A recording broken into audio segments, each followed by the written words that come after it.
This is BBC News. The headlines at 3 o'clock. Crisis at the cathedral. Christianity questioned by anti-capitalist campers threatened with eviction. France prepares for a show and a showdown. Leaders of some G20 countries will grill the Greeks over their referendum plan. And Turkey's tented city, but it's not enough for the thousands left homeless by the earthquake.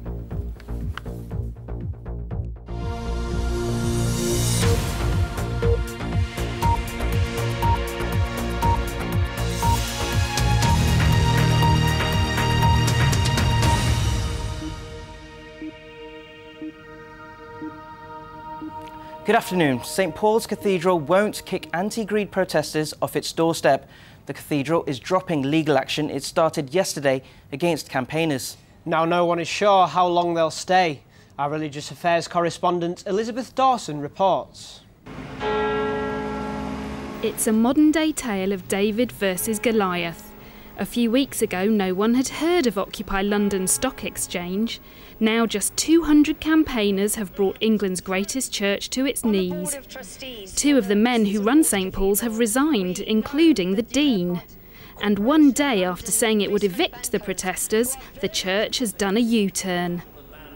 The chapter has today decided not to go ahead with any legal action against the protesters that surround the cathedral. Sometimes we make mistakes. We then have the humility to say that, and we set out on another path. And I don't think any member of chapter would be ashamed of saying that today. Not to pursue legal action for eviction at this time. Now the legal threat's gone, the protesters want to get back to talking about the issues. We're delighted. I mean, we've never sought to get involved in an argument with the church, and it was never our intention to cause the sort of disruption that they've had by us being, here to occupy. And we've always wanted to address the social issues and the economic issues. And I think the distraction of legal action and eviction have taken away from that very thing that we both share in common with the church in raising these really, really fundamentally important issues. The campaigners are thinking about staying at St Paul's until next year's London Olympics. For now, they seem to have the upper hand. The question is just how long this old cathedral is ready to put up with its new neighbours. The WikiLeaks founder Julian Assange has lost his appeal against extradition to Sweden to answer allegations of sex crimes. The High Court rejected Mr Assange's claims. The judges decided it would be lawful to send him to Sweden to be questioned. He has 14 days to appeal. Mr Assange is alleged to have raped one woman and sexually assaulted another in Stockholm last year. Afterwards, he gave his reaction. Not being charged with any crime in any country. Despite this, the European arrest warrant is so restrictive that it prevents UK courts from considering the facts of a case, as judges have made clear here today. We will be considering our next step in the days ahead. The G20 summit in France of the world's wealthiest and emerging countries has not yet begun, but already the protesters are on the streets of Nice. 12,000 police are being deployed to maintain order during the event. Our Europe correspondent Philippe Gonzalez reports. Cannes, land of films and premieres. The red carpet is all ready to receive the stars. But these are different. They are demonstrating against the G20 summit. For 2 days, Cannes will host the 20 leaders who are going to discuss global economic issues. But for the protesters, people come before finance. On est en train de piller qui, nous, le peuple? They are pillaging the people, and we're already their prisoners. It's the moment to rid ourselves of this imprisonment. That's to say, we aren't here to survive, we're here to live properly. Last Tuesday, thousands of people marched through the streets of Nice. They are against the financial system and the way the politicians run the world. J'en ai marre des paradis fiscaux, j'en ai marre que les gens crèvent la dalle. I'm fed up of people starving while the banks are pocketing everything and taking taxpayers' money to finance all this. That's why I'm demonstrating. Helicopters check all the areas where the summit will take place. 12,000 police and other security officers have been deployed to maintain order during the summit. Because of that, they need to practice. The training simulates real situations. You have to be ready to work quickly all over for all the possible eventualities in Cannes in Cap d'Ayal, so they have to learn to know each other and the areas very well. Everything has to be done before the worldwide representatives arrive. For these 2 days, all the eyes are on Cannes. But for now, there are some who prefer being seduced by the sun and beach, one of the best postcards from Cannes. Joining us live from Cannes, our Europe correspondent, Philippe Gonzalez. What are the main issues that will be discussed at the summit? Well, the 20 countries that are here together, they are trying to find some solutions for the economic crisis that reach all the or some of the European countries. Of course, what they want is to adopt a plan able to recover the global economy. But for this, they will have to help. They will have to need the help of the other countries, the powerful countries, which will be quite difficult in this moment because of the Greece, even the Spain and Portugal. The only way that they have is the agreement, and it's the only thing that they need to reform the international market. And what measures are being taken to make the G20 summit secure? For now, 12,000 police are in charge just to see what's happened nearby this place where we are in this moment. The police starting at the beginning of the week with a specific training, just in case if have any problem. The helicopters by air can see if everything goes wrong, and in the ground, the streets near the Petit Palais were closed and no one can reach to where the meeting are happening in this moment. Police are following the demonstrators closely. Has anyone been arrested? Well, so far 2 Belgian persons were arrested because they will take part in the manifestation that happened at the beginning of the week, and they arrest these 2 men with ball steels and with the mass gas. Well, everything is done just to make sure that the summit, the G20 summit, will run perfectly. Philippe Gonzalez in Cannes, thank you very much. Pension pain means 2 million public sector workers will be called out on strike this 13th of November. It's because unions are rejecting the government's latest pension deal. The offer says pension for nurses, teachers and others will grow faster, but they'll have to pay more.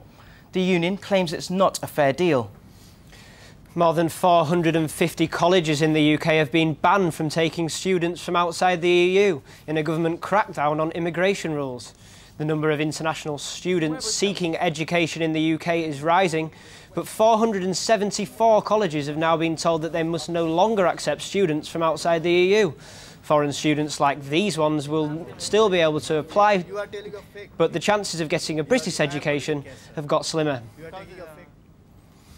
1 week after the devastating earthquake hit eastern Turkey, 600 people are dead and thousands are homeless. Some have made it to makeshift camps, but others are desperately seeking shelter. Our correspondent Smita Mundasad reports. A city of tents at the edge of Erciş, the worst hit town. There are thousands trying to survive here, but there are many more still homeless. Temperatures have fallen below 0 and winter is fast approaching. It's 7 days after the quake struck, but the government is yet to reach all those in need. Leaders face criticism for not providing shelter quickly enough. Families are given tents only after their homes have been inspected and officials have deemed them unsafe. We are combing street by street, especially at nights. We are providing tents to those who need to erect tents near their homes. More tents are coming from other countries. From now on, we are determining the need for tents according to our nightly visits and not according to citizens' demands.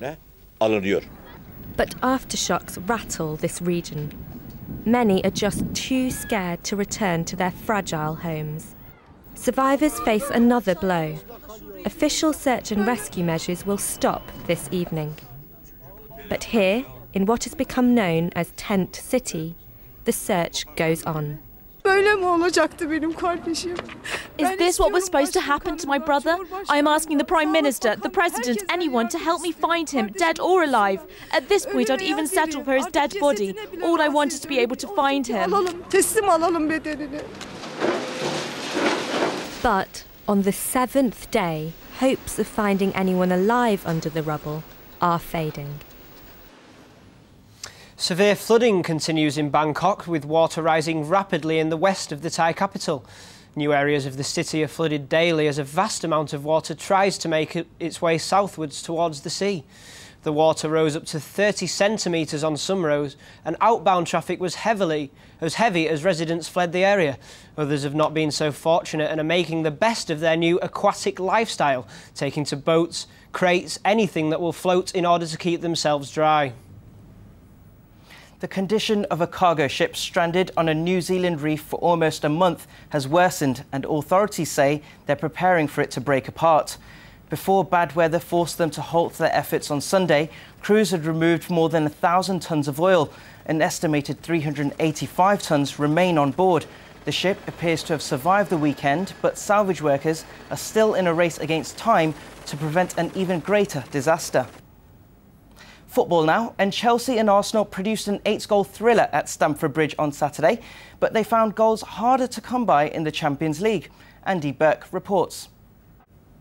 And our sports reporter Andy Burke joins us now from the Emirates Stadium. Andy, a disappointing result for Arsenal. Was the manager's decision to leave out Robin van Persie too big a gamble?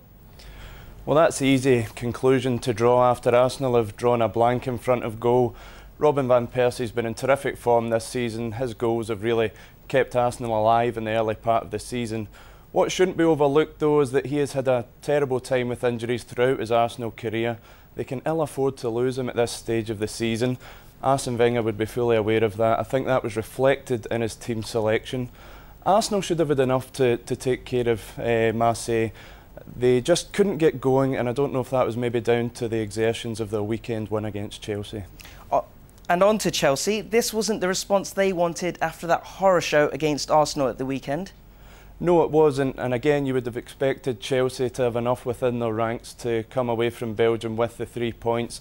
They looked good to do that, going 1-0 up through Ramirez. They had a couple of chances to make it 2-0. None more so than David Luiz's penalty miss. That seemed to be the turning point in this match. Genk came back strongly, had a couple of chances and got the equaliser that their play deserved. Chelsea, though, still had chances towards the end to win this match. Frank Lampard with that truly awful miss, really. Andre Villas-Boas says things just aren't happening for his team at the moment, and it's hard to disagree with that. They travel to Germany next to face Bayer Leverkusen before finishing the group stage at home to Valencia. I still expect Chelsea, along with Arsenal, to be in the draw for the last 16. And we can't let you leave without a word on Barcelona, and particularly Lionel Messi. Well, what more can we say about Barcelona? What more can we say about Messi? Barcelona were mesmeric. They scored four goals. They could have scored many more. Lionel Messi has now scored 202 goals in 286 appearances for Barcelona. It's fantasy football stuff. If he was to retire tomorrow, he'd be remembered as one of the all-time greats. As it is, he's only 24, and I think he'll continue to beguile us all for many years to come. Andy Burke at the Emirates, thank you very much. The Duke and Duchess of Cambridge are in Denmark, where they and the country's crown prince and princess are attempting to bring the problem of starvation in Africa into the public light. The royal couples have joined forces to support work in helping the 12 million at risk of starvation in East Africa. They visited UNICEF's Emergency Supply Centre in Copenhagen, finding out what exactly aid is being sent to the vulnerable countries. Well, that's all for the moment, but before we go, a quick reminder of today's main headlines. St Paul's Cathedral has dropped its plans to evict people from its doorsteps. The campaigners have expressed their delight at the decision. Protesters have taken to the streets of Nice ahead of Thursday's G20 meeting. 12,000 police are being deployed to maintain order during the two-day summit. A week on from the earthquake in Turkey, thousands of people are without shelter in sub-zero conditions. 600 people have died in the disaster. The next news is on BBC One at 6 o'clock, but from Jamie Gavin and me, Manish Verma, it's goodbye for now.